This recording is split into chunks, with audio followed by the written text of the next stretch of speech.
Good morning students. Chapter 10 जो है वो कंप्लीट हो चुका है। अब हम बात करेंगे इसके क्वेश्चन आंसर्स की। सबसे पहला क्वेश्चन है, वायु जल तथा थल पर उपयोग किए जाने वाले परिवहन के साधनों में प्रत्येक की दो दो उदाहरण दीजिए। जल, वायु और थल में जो भी परिवहन के साधन हैं उनके दो दो एग्जाम्पल आपको बताने हैं। जैसे वायु में अगर हम बात करें तो एक तो हो जाएगा वायुयान और दूसरा होगा हेलीकॉप्टर। जल की हम बात करें तो नाव है, जहाज है, और थल की हम बात करें तो परिवहन के साधन हैं, गाड़ी है, बाइक है, स्कूटी है, बस है, ट्रेन है, ये सारे थल मार्ग के साधन हैं। तो कोई भी दो इनमें से लिखने हैं। यहाँ पे क्वेश्चन नंबर 2 जो है इसमें खालिस्तान को पूरा करना है। तो इसमें आपके दे रखा है 1 मीटर में कितने सेंटीमीटर होते हैं। तो 1 मीटर में जो है 100 सेंटीमीटर होते हैं। दूसरा है 5 किलोमीटर में कितने मीटर होते हैं। तो 5 किलोमीटर के अंदर 5000 मीटर होते हैं। अगला जो क्वेश्चन है वो है, झूले पर किसी बच्चे की गति जो है वो आवृत्ति गति का उदाहरण है, क्योंकि वो बार बार रिपीट हो रही है। किसी सिलाई मशीन की जो सुई की जो गति है वो आवृत्ति गति का उदाहरण है, क्योंकि जो सिलाई मशीन की सुई है बार बार उसी गति को रिपीट करती है। अगला है, किसी साइकिल के पहिए की जो गति है वो घूर्णन गति होती है या वृत्तीय गति हम जिसको कह सकते हैं।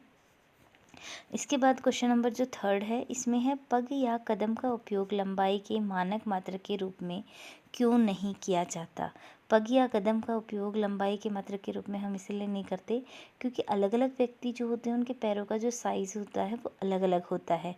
तो इसमें जो हमें मान प्राप्त होते हैं, जो रीडिंग हमें मिलती है वो शुद्ध नहीं होती है। मान लीजिए किसी व्यक्ति ने किसी ज़मीन को अपने पैरों से नापा और कई साल निकल गए, उसके बाद वापस उसी ज़मीन को जब कोई दूसरा व्यक्ति मापेगा तो हो सकता है उसके पैर छोटे हों या हो सकते हैं वो बड़े हों, तो जो मान है वो शुद्ध नहीं आएगा। इसीलिए इनका जो है लंबाई के मापने के लिए कदमों का उपयोग नहीं कर सकते। अगला क्वेश्चन है, निम्नलिखित को लंबाई के बढ़ते परिणामों में व्यक्त कीजिए। यहाँ पे आपको कई सारे जो है मान दे रखे हैं, लंबाई के मापने की इकाइयाँ हैं, इनको बढ़ते क्रम में लिखना है। तो सबसे पहले आएगा, सबसे छोटा जो होता है वो होता है मिलीमीटर।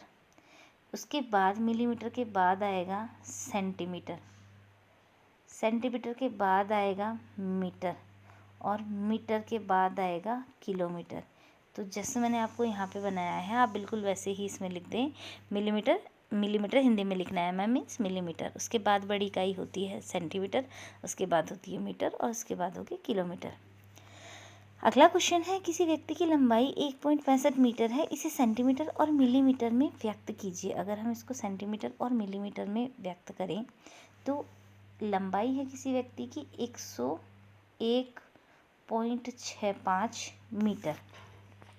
अगर हम इसको सेंटीमीटर में बदलते हैं, 1 मीटर में जो है सेंटीमीटर, अगर हम किलोमीटर की बात करें, 1 किलोमीटर में जो है कितने मीटर होते हैं, 1000।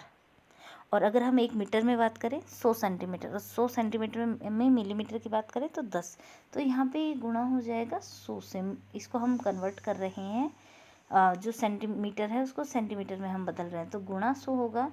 तो ये आंसर आ जाएगा 165 सेंटीमीटर।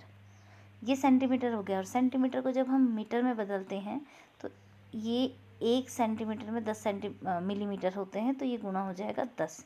तो आपका आंसर आ जाएगा, सेंटीमीटर में तो होगा 165 सेंटीमीटर और मिलीमीटर में होगा 1650 mm।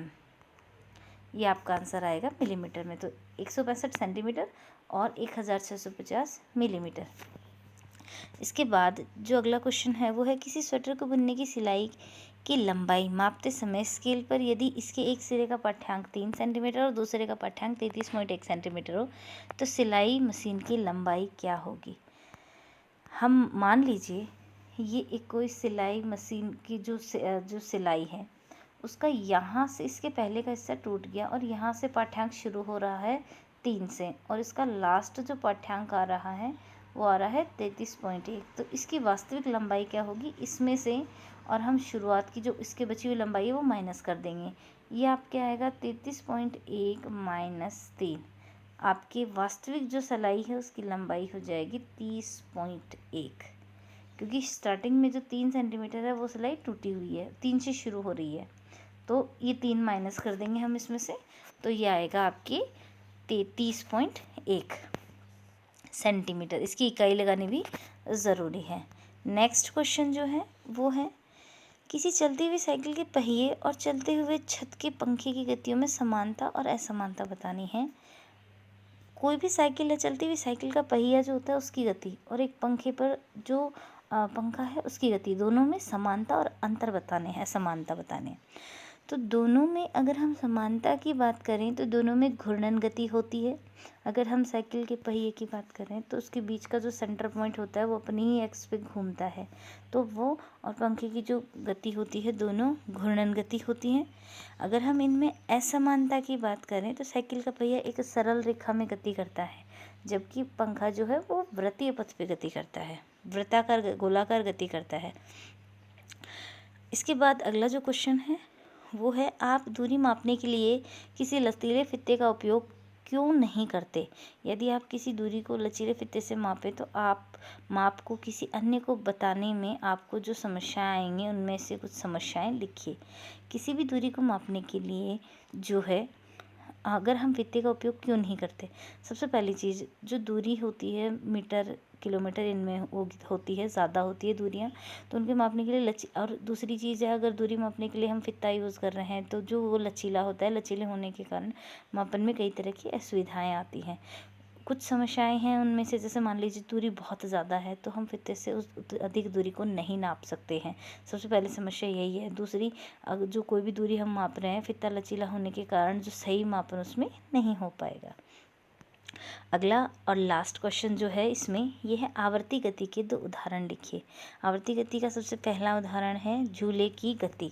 झूले की जो गति होती है वो आवर्ती गति होती है। इसके अलावा घड़ी का जो पेंडुलम होता है उसकी गति भी आवर्ती गति का उदाहरण है। तो चैप्टर 10 आपका कंप्लीट हो चुका है। इसके सारे क्वेश्चन आंसर्स कंप्लीट हो चुके हैं। क्वेश्चन फर्स्ट, सेकंड, थर्ड जो है फोर्थ, यहाँ तक आपने होमवर्क में मैंने आपको दे दिया था। आज आपको होमवर्क में क्वेश्चन नंबर 5, 6, 7 और 8, ये 4 क्वेश्चन है जो आपको होमवर्क में करने हैं और मुझे सेंड करना है। Thank you.